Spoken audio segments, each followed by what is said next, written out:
ในวันที่1เมษายน2025กรมคุ้มครองทรัพย์สินแห่งรัฐกระทรวงการเงินร่วมกับกรมกฎหมายกระทรวงยุติธรรมได้จัดกองประชุมทาบทามคำเห็นต่อห้างดำรัฐว่าด้วยการปรับใหม่และมาตรการอื่นต่อผู้ละเมิดกฎหมายและระเบียบการเกี่ยวกับทรัพย์สินของรัฐโดยการเป็นประธานของท่านกงจียางจื้อรองรัฐมนตรีกระทรวงยุติธรรมมีหัวหน้าหัวหน้ากรมของ2กระทรวงพร้อมด้วยผู้ต่างหน้าจากบรรดากระทรวงองค์การเทียบเท่า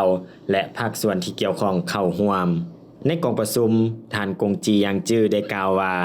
ทรัพย์สินของรัฐมีทั้งทรัพย์สินสังหาริมทรัพย์และอสังหาริมทรัพย์ฉะนั้นกองประชุมครั้งนี้จะต้องได้พร้อมกันค้นคว้าวิธีการมาตรการในการคุ้มครองทรัพย์สินของรัฐก็คือการกำหนดหลักการระเบียบการและมาตรการอื่นต่อผู้ละเมิดกฎหมายและระเบียบการเช่นการกำหนดขอบเขตในการนำใช้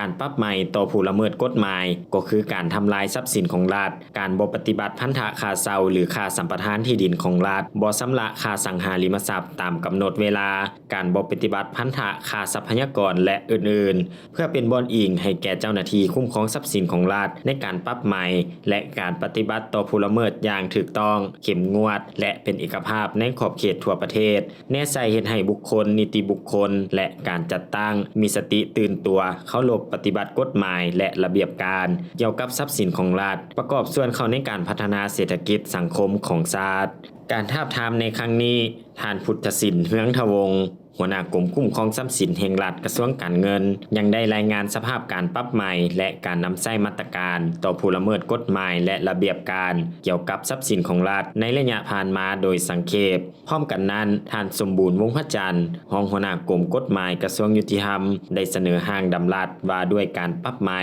และมาตรการอื่นต่อผู้ละเมิดกฎหมายและระเบียบการเกี่ยวกับทรัพย์สินของรัฐซึ่งประกอบมี5หมวด29มาตรากองประชุมจะได้ดำเนินเป็นเวลา2วันแต่วันที่1-2เมษายน2025เพื่อให้บรรดาผู้แทนที่เข้าร่วมกองประชุมได้ประกอบคำเห็นต่อห้างดำรัฐดังกล่าวให้สมบูรณ์และรัดกุมกว่าเก่า